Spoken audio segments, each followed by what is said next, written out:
Vamos juntos ler uma porção bíblica que se encontra no Evangelho de João, no capítulo de número 10. Leremos rapidamente os 10 primeiros versículos. Evangelho de João, capítulo de número 10. Você que está em casa também pode abrir a sua Bíblia e nos acompanhar neste momento, envolver-se ainda mais com este culto, também recebendo aí a palavra do Senhor. Diz assim, capítulo 10 do Evangelho de João: em verdade vos digo, o que não entra pela porta no aprisco das ovelhas, mas sobe por outra parte, esse é ladrão e salteador.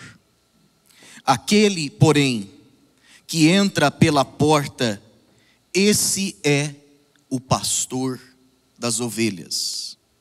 Para este o porteiro abre, as ovelhas ouvem a sua voz, ele chama pelo nome as suas próprias ovelhas e as conduz para fora.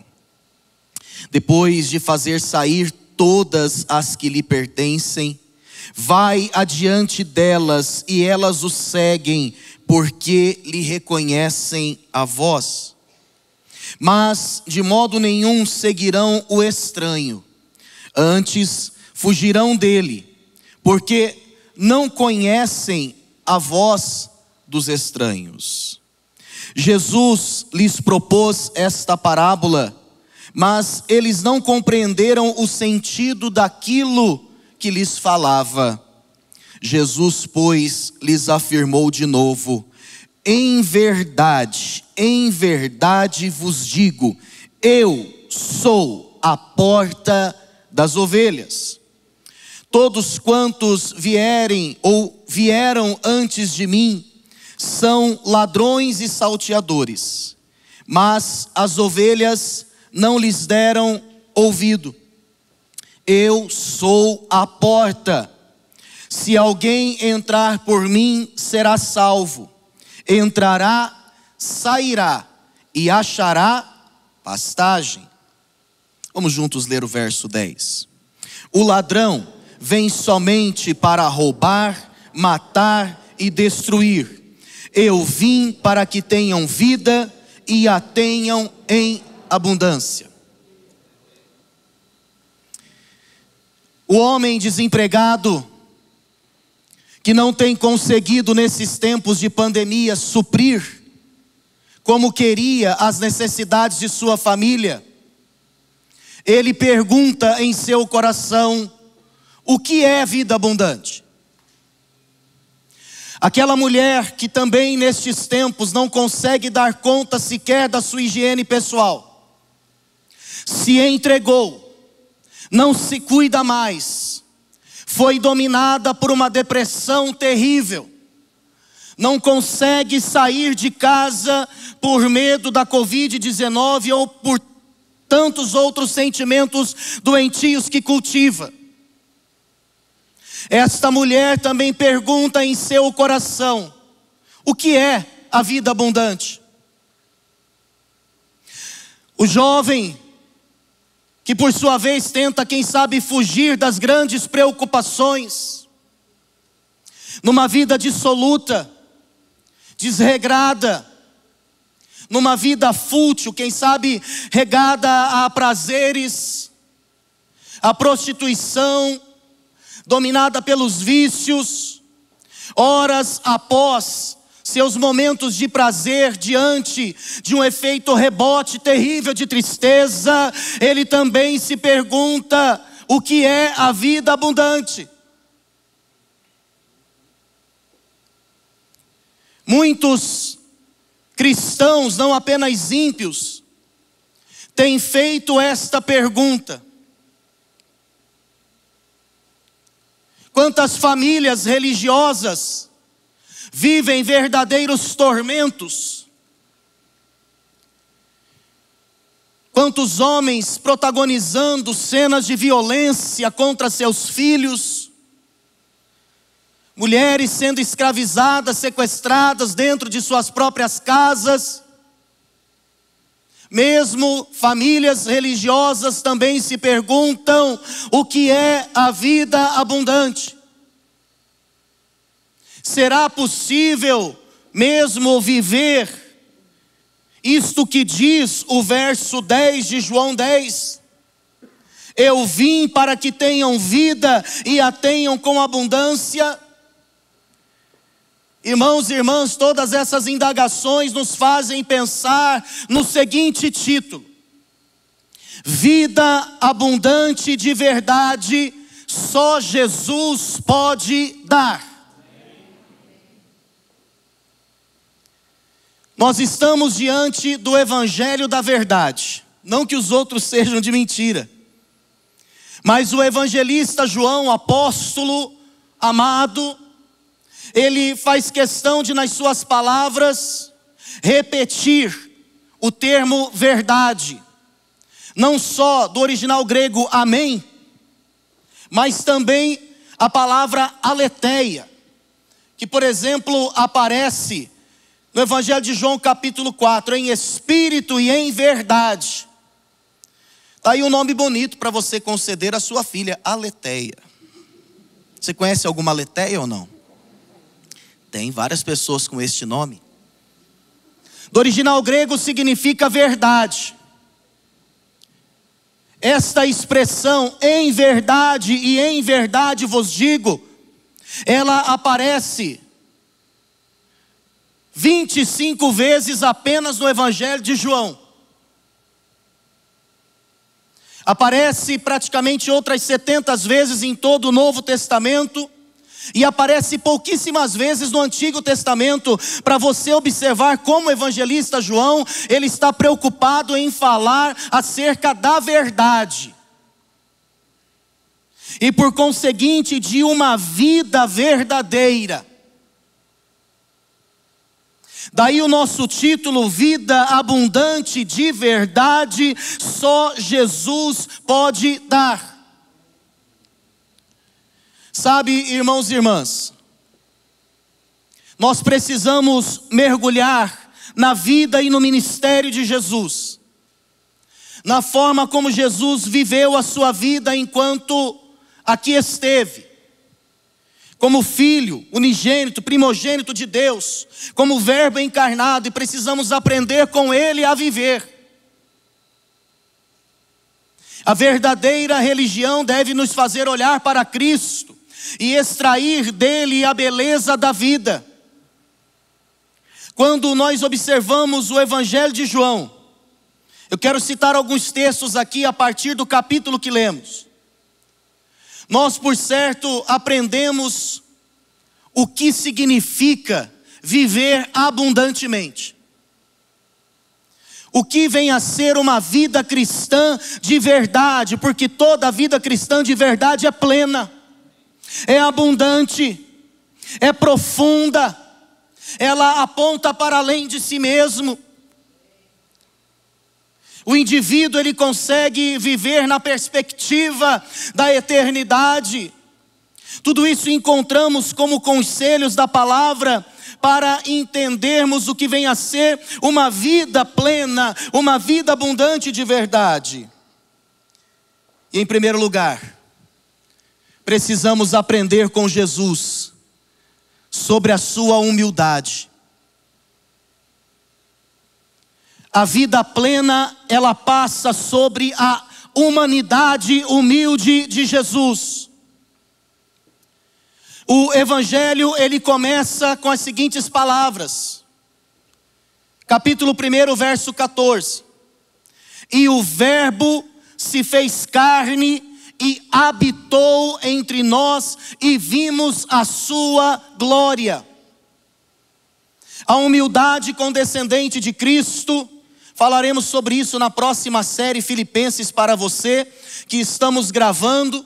Pastor Diogo falará sobre o capítulo 2, sobre o rebaixamento de Cristo, a kenosis de Cristo. Essa humildade do coração de Deus o levou a tornar-se um de nós. A vida plena, ela passa pelo entendimento da humanidade de Cristo Jesus. João era um evangelista muito sensível. Algumas passagens são narradas apenas no seu evangelho, buscando reforçar a humanidade das pessoas, tanto a sua competência quanto a sua vulnerabilidade. Temos aqui uma única menção das bodas de Caná, capítulo 2. Aqui também se fala com detalhes sobre aquele menino que ofereceu os 5 pães e os 2 peixinhos. Diante da sua fraqueza e limitação, sendo um canal para alimentar toda uma multidão. Quando nós olhamos para este evangelho, nós vemos um Cristo que se apresenta de uma forma extremamente aberta, sem resistências, e conversa com uma mulher samaritana, mesmo sendo judeu, e ouve as verdades da vida dela, por piores que fossem essas verdades. Com certeza nós aprendemos acerca da vida plena, olhando para a humanidade de Jesus. O evangelista João, ele está falando a um público grego. Esse evangelho foi escrito por volta dos anos 100 depois de Cristo. A igreja, ela já tinha alcançado, de certa forma, o mundo helênico. Muitos gregos estavam se convertendo.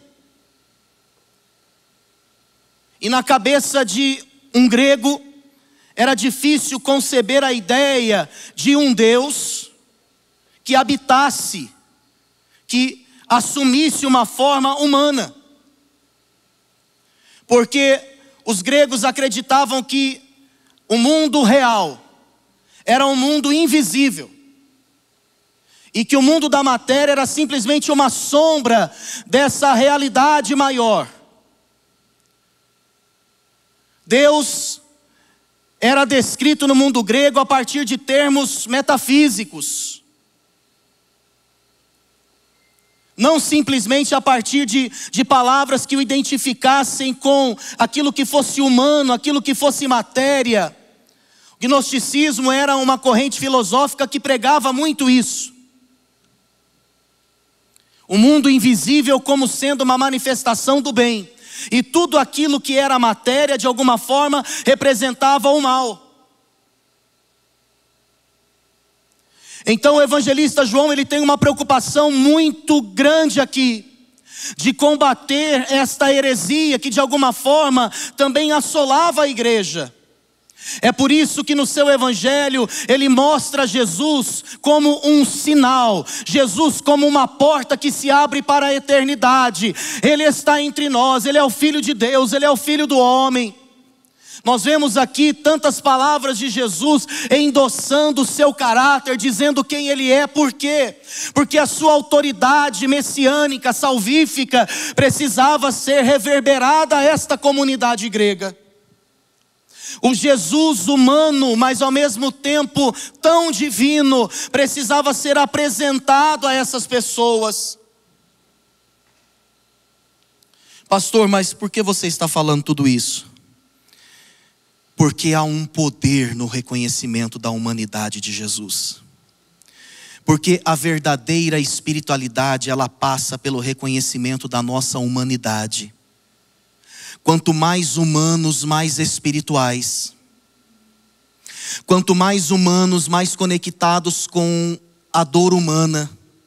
Quanto mais humanos, mais sensíveis, mais empáticos, mais misericordiosos, mais compassivos somos.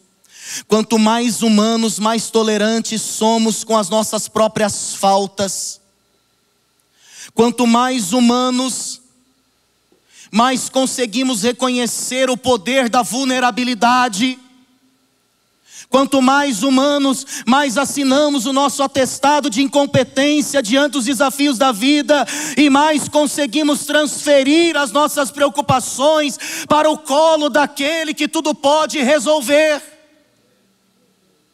Quanto mais espirituais nos julgamos, mais, quem sabe, centralizamos as decisões. É preocupante quando pessoas se julgam espirituais demais. Nesses casos, o tombo pode ser profundo. A queda pode ser irreversível. Pessoas espirituais demais aos seus próprios olhos não estão preparadas para as quedas da vida. A vida plena, irmãos, a vida abundante de verdade, ela passa pelo reconhecimento de que somos humanos. Somos carnais, muito embora o nosso desafio seja esse de transferir as nossas vulnerabilidades. Temos aprendido, olhando para Jesus, que aquilo que temos de melhor e de pior não deve ficar na nossa mão, mas deve ser transferido para as mãos do autor da vida, daquele que nos criou, daquele que vai usar potencial e defeito para fazer a sua vontade e cumprir os seus propósitos e sonhos mais lindos para conosco.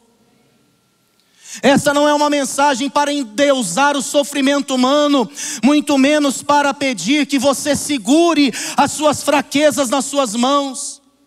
Uma vez reconhecendo que somos humanos, somos fracos, somos limitados, nós precisamos entregar toda essa verdade no colo de Cristo. Como ovelhas que vivem numa dependência total do seu pastor. Ele as guia, ele as sustenta, as alimenta, ele as protege, ele cuida, elas conhecem a sua voz. A humanidade de Jesus mostra a sua condescendência, a sua identificação com o nosso sofrimento numa atitude amorosa. É por isso que os demônios tremem e não conseguem declarar que Jesus veio em carne. Uma vez eu tive uma experiência, pastor Emerson. Quando eu era pastor ainda em 1º de maio. Vocês sabem que Londrina faz parte da grande 1º de maio. Londrina é região metropolitana de 1º de maio, pastor Vanderly. É verdade. Eu acho que só eu vim de 1º de maio aqui, pastor Emerson. A maioria nem conhece. E estando lá, uma vez uma moça endemoniada entrou na igreja e ela começou a entoar um cântico, que eu não quero depreciar aqui essa música, mas fato é que nós vivemos essa realidade. Aquela moça endemoniada, ela começou a cantar: tem anjos voando nesse lugar. Quem conhece essa música? No meio do povo, em cima do altar, subindo e descendo. E o demônio cantava e fazia festa nessa música. Não sei se a igreja subiu, se o céu desceu, só sei que está cheio de anjos de Deus. Muito bem. E essa moça, mesmo cantando, ela manifestou ali uma presença maligna. Nós oramos e iniciamos um trabalho. Eu me lembro que num outro dia nós estávamos cantando uma música do Kleber Lucas. Todo o poder te foi dado nos céus e na terra. Quem conhece essa? O que diz essa música? Manifestado carne. Irmãos, quando nós começamos a cantar essa música no culto, aquela moça imediatamente ela caiu no chão. Ela não conseguia cantar. Porque de verdade os demônios não conseguem declarar que Jesus veio em carne. Satanás, ele dá risada da minha prepotência. Mas ele fica esperto quando o meu coração começa a encontrar o caminho da humildade, da humanidade. Há uma autoridade aqui. A vida plena, ela pode ser vivida com esse aprendizado a partir da humanidade de Cristo. Mas em segundo lugar, a vida plena, a vida verdadeiramente abundante, alcançamos quando aprendemos com a confiança de Jesus. O Evangelho de João é não apenas o Evangelho da declaração da humanidade de Jesus, mas é o Evangelho da declaração da confiança plena de Jesus no seu Pai. É o evangelho que demonstra a comunhão tão íntima e profunda entre a Trindade. A comunhão da Trindade. Jesus faz questão aqui de dizer várias vezes acerca do seu relacionamento com o Pai. Capítulo 10, verso 15 diz: assim como o Pai me conhece a mim, eu conheço o Pai e dou a minha vida pelas ovelhas. Voltando um pouco no capítulo 8 do mesmo evangelho, versos 17 e 18 nos dizem assim: também na vossa lei está escrito que o testemunho de duas pessoas é verdadeiro. Eu testifico de mim mesmo, e o Pai que me enviou também testifica de mim. Mas olha o que diz, capítulo 11, versículo 42. Jesus está diante do túmulo de Lázaro. Ele ora em gratidão já pela vitória, antes mesmo da ressurreição daquele homem. E diz assim, verso 41, vamos ler. Tiraram então a pedra e Jesus, levantando os olhos para o céu, disse: Pai, graças te dou porque me ouviste. Verso 42, aliás, eu sabia que sempre me ouves, mas assim falei por causa da multidão presente, para que creiam que tu me enviaste. Uma confiança inabalável e irretocável, uma confiança plena no cuidado do Pai, mesmo nas situações mais adversas de confronto, quando o seu ministério foi questionado, quando a sua autoridade também foi questionada, mesmo diante da vergonha, mesmo diante da afronta, Jesus manifestou confiança plena no Pai. A oração sacerdotal do capítulo 17, depois os irmãos podem ler em casa, fica como tarefinha para hoje. Para hoje, viu? Ali Jesus faz declarações lindas que revelam a sua comunhão plena e a sua confiança no agir do Pai, na soberania do Pai, no cuidado do Pai, no regozijo do Pai, na alegria do Pai, no poder que o Pai tem de manter a sua igreja unida,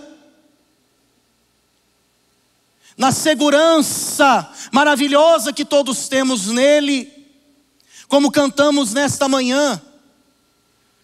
Ele nunca nos deixou nos dias bons ou nos dias maus. Irmãos, a vida plena, ela não está na ausência de problemas, olha aqui, não está na ausência de dívidas, de preocupações. A vida plena, ela está na confiança perfeita gerada pelo Espírito de Deus em nós, pela palavra.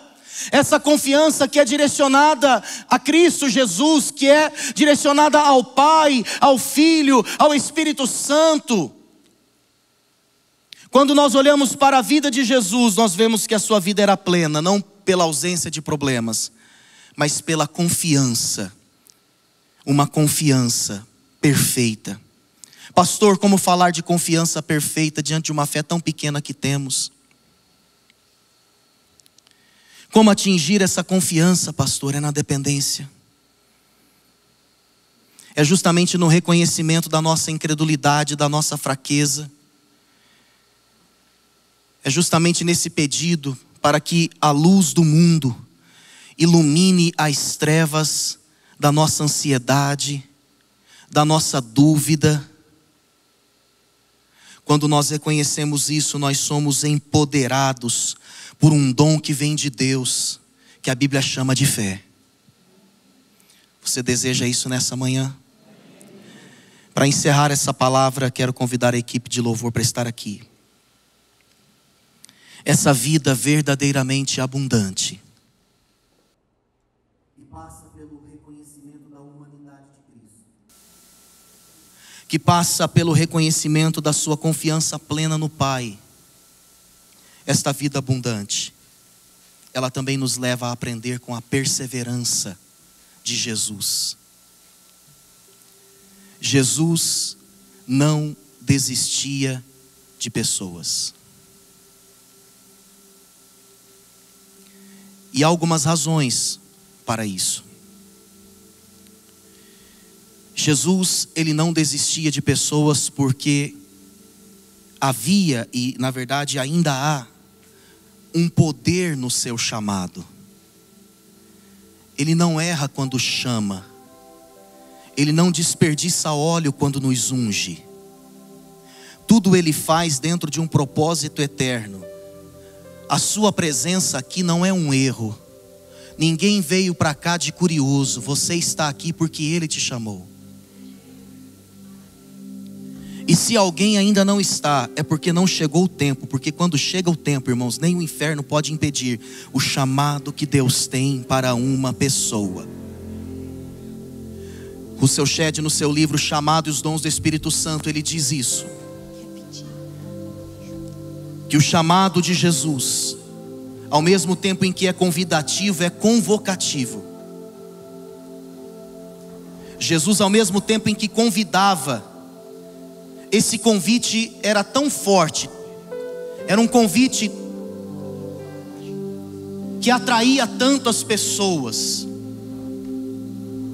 que as deixava maravilhadas, que elas não podiam fugir desse convite. Sabe aquele convite que você simplesmente não consegue fugir dele, pela importância que a pessoa tem, pelo privilégio do momento, pela oportunidade das companhias, porque você sabe que de repente receber outro convite daquele não é algo assim tão simples. Esta era a sensação que as pessoas tinham quando ouviam o chamado de Jesus: vem e segue-me. Capítulo 1 diz que Jesus, ele chamou alguns discípulos.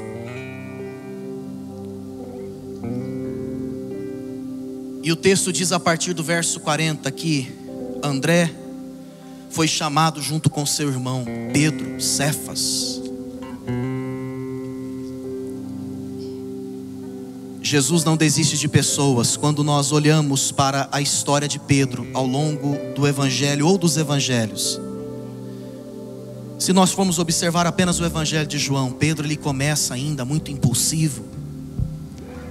Pedro ele começa a sua vida ministerial, como todos nós, ainda muito orgulhoso, ansioso, precipitado, raso na sua fé e na sua confiança. Há uma passagem neste evangelho que diz que Pedro não queria que Jesus lavasse os seus pés. Ele era meio turrão, meio teimoso. Mas quando nós olhamos para o evangelho de João no capítulo 21, nós entendemos que Deus não desiste de pessoas. Foi nesta ocasião quando Jesus esperava Pedro na praia e o fez repetir por 3 vezes: sim, Senhor, eu te amo, tu sabes, o Senhor conhece as verdades da nossa vida, tu sabes que eu te amo. E eu não quero focar nesses versículos, mas eu quero aqui que você dê uma olhada no verso de número 18. Jesus, ele não desiste de pessoas, e enquanto ele não nos leva a um nível radical de dependência dele, ele não para de trabalhar em nossas vidas. Verso 18 diz: em verdade te digo, que quando eras moço, tu te cingias a ti mesmo, e andavas por onde querias. Quando porém fores velho, entenderás ou estenderás as mãos, e outro te cingirá e te levará para onde não queres. Nós encontramos vida plena ao entendermos que Jesus não desiste de nós. E se Ele não desiste, por que nós vamos desistir do filho? Por que nós vamos desistir do casamento? Por que nós vamos desistir de nós mesmos? Por que nós vamos desistir de acreditar nas pessoas? Na verdade, nós não acreditamos nelas, mas naquilo que Deus pode fazer na vida delas e através da vida delas. Quando nós olhamos para este texto, irmãos, nós vemos aqui um amadurecimento tremendo na vida de Pedro, e ele ainda estava sendo avisado: olha, quando você for velho, Você que começou todo dono de si mesmo, ditando as regras da sua vida, dizendo eu vou, eu não vou, eu saio, eu entro, eu faço, eu aconteço.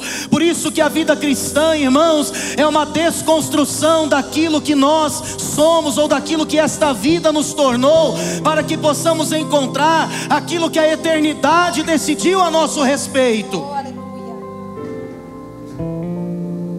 A partir do momento que não decidirmos mais e que fizermos aquilo que não queremos, nesse momento nós estaremos no ponto. Naquele momento, quando a nossa vontade não apresentar nenhuma afronta à vontade de Deus, nesse momento nós estaremos plenamente cheios do Espírito Santo. Meu irmão, você não está autorizado a desistir de pessoas. Eu sei que as pessoas podem ser instrumentos diabólicos para tornar a nossa vida um inferno. Sim ou não? Sim ou não, gente? As pessoas podem ser instrumentos diabólicos, mas mesmo nessa condição, elas continuam sendo alvos da misericórdia e do trabalhar de Deus. É por isso que nós precisamos acreditar que recebemos também esse dom da misericórdia, da compaixão. Aqui vemos de uma forma tão linda Jesus atraindo pessoas para si e fazendo dos seus relacionamentos fonte de vida e de alegria, pela sua humildade, pelo seu chamado, uma humildade condescendente que lava os pés, um chamado que fazia com que as pessoas vissem na vida dele algo maravilhoso, e no seu ministério. E Jesus, ele usava os seus relacionamentos como fonte de cura por conta do seu amor. Tendo amado os seus que estavam no mundo, amou-os até o fim. Evangelho de João 13:1. Fique em pé, meu irmão. Quem sabe a gente possa dizer nesta manhã que a vida de algumas pessoas se parece com o inferno, não porque elas estão com pessoas erradas, mas talvez porque falte humanidade, humildade. Talvez falte esse amor paciente, tolerante. Que o Senhor nos dê a graça para viver isso, irmãos e irmãs. Senhor, obrigado por essa palavra. Obrigado porque vida abundante de verdade só o Senhor pode nos dar. A despeito dos problemas, a despeito, Pai, das crises nos relacionamentos, a despeito das nossas vulnerabilidades, das nossas fraquezas ou mesmo da nossa incredulidade, nós podemos encontrar no Teu olhar sempre uma nova oportunidade para vivermos mais plenamente a Tua palavra. Liberta-nos de toda a culpa, todo peso, todo ódio, todo rancor, toda mágoa. Pai, se alguém entrou aqui com a marca da desistência, que possa sair daqui com o carimbo da perseverança, na sua vontade, no seu querer. Tem misericórdia, ó Deus, das nossas vidas, que possamos, Pai, declarar como Cristo: Pai, eu sei que sempre me ouves, ainda, Senhor, diante das turbulências, da vergonha, ainda diante da necessidade, mesmo diante da minha dificuldade de crer, Senhor, mesmo diante dos embaraços que a minha vida desenvolveu, eu sei que Tu sempre me ouves, Pai.